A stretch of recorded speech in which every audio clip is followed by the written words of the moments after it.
the raw power is right up there with the best hitters in baseball. I mean, O'Neal Cruz, Yordan Alvarez. Like, it's not, oh, this guy has a lot of power or this guy has 70 power on the 20/80 scale. It's true top of the scale, 80.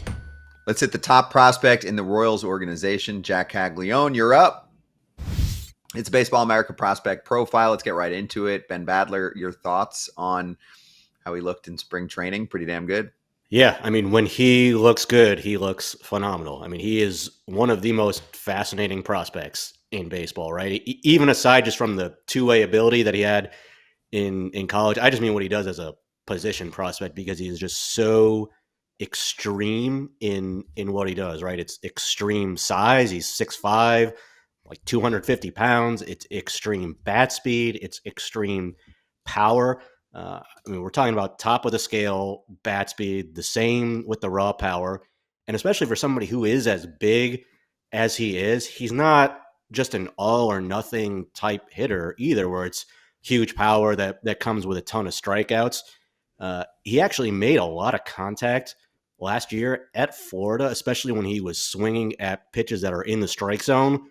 But that last part really is the other end of the extreme with him too, because he chases a ton too, like a scary amount of chase. And that's where I think, Nick Kurtz from the draft last year, fourth overall pick with Oakland, is ahead of him as a prospect because Kurtz has a really good understanding of the strike zone. He'll draw a lot of walks, especially as a first base prospect, to go with his power, which is important. Whereas Caglione, I'm worried about what will happen with him, especially against better pitchers if he continues with this, super aggressive swing at stuff outside the strike zone approach that he has.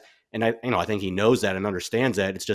It's hard for a first baseman to deliver a ton of value if you're just relying on power and aren't drawing that many walks, even if he does have the ability to put the bat on the ball pretty well when it's swinging at stuff in the zone. But on the other hand, if everything clicks for him, I mean, we're talking about a player who has a chance to hit 40 plus home runs. I wouldn't be surprised if he had a season in him where he hit 50 plus home runs. He has that type of power, um, and also that type of feel for the barrel. But just the fact that he's a likely first baseman, although it sounds like maybe he'll get some exposure in a corner outfield spot, but a likely first baseman for me who's ultra aggressive beyond the strike zone with his swing decision, that's what creates the very high layer of risk with him. But obviously, the reward potential is sky high too.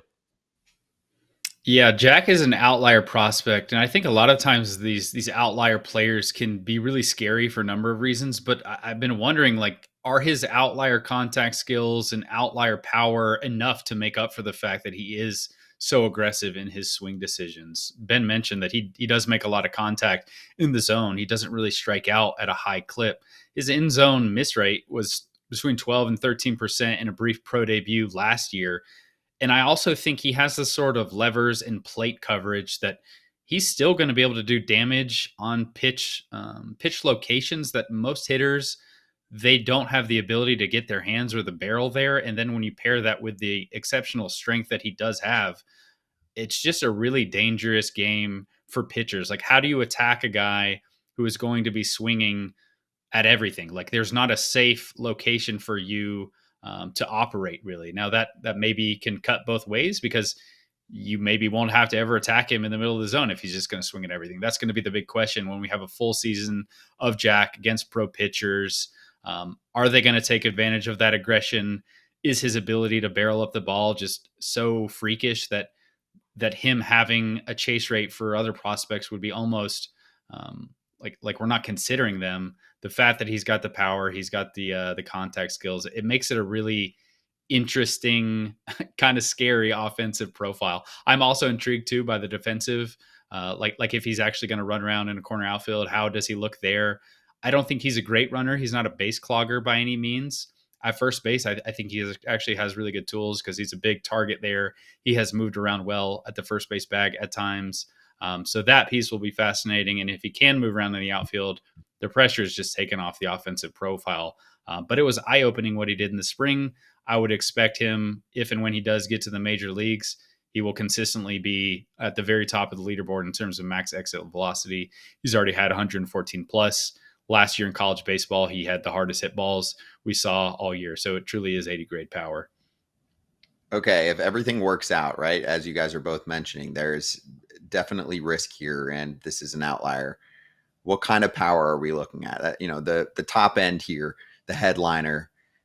Give me a number, and also factor in, Carlos, the ballpark that he'll be playing in the future, which also affects his legs, by the way, if he's going to be an outfielder there consistently. I think the comp that makes a lot of sense to me is actually Pete Alonso. They went to the same high school. They went to the same college. Pete Alonso has led the league in home runs. We think Jac has the sort of power to lead the league in home runs. Maybe he is that same sort of like more limited profile. Like he's not going to excel on the bases. He's not going to be an elite defender, but he's got a ton of power. And in his peak years, he's got a chance to have 40, 45, 50 home runs. Like I think that's certainly possible. Like in his peak years, Jac could lead the league. I'm not sure exactly what sort of specific home run total, Ben, maybe you think he has in him. I'm also curious if you guys can think of any recent free swinging hitters that just have the sort of skill set to make that work, because as people who are looking at a lot of prospects, we obviously want that really well-rounded profile. We want to feel safe that there's some walk rate floor there when the hits aren't falling for you. But if there's any real free swinger that comes to mind, I'd be curious to hear it, because you just don't see these profiles very often. Yeah, you don't see hitters who swing as often as Caglianone does typically have success in the major leagues.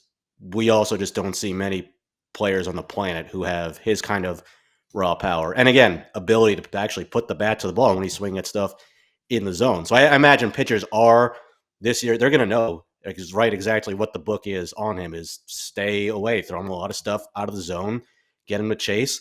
We'll see how that works this year, what his adjustments are in terms of being able to modify his approach and improve his swing decisions. But the raw power is right up there with the best hitters in baseball. I mean, O'Neal Cruz, Yordan Alvarez, like it's not, oh, this guy has a lot of power or this guy has 70 power on the 20/80 scale. It's true top of the scale, 80 raw power. I mean, maybe aside from Giancarlo Stanton, otherwise there's not really anybody else who I'd say clearly has more power than Jac Caglianone, because his bat speed, his ability to impact a baseball is pretty jarring. Yeah, that's what makes this combo intriguing, of course, is the home run potential if it all works out. We know prospects are prospects, but yeah, maybe the swing decisions improve, and there could be some much needed power in Kansas City coming their way over the next couple of years. It's been hard for them to find some consistent power bats. Obviously, Bobby Witt Jr. is a star. Salvi's been there for a minute, but it's not an offense that has intimidated people the last few years, even last year when they were a playoff team. So this could be a welcome addition at some point. If you want to learn more about top prospects per organization, Baseball America #1 per team, we've got it up on the YouTube channel, so make sure you check that out.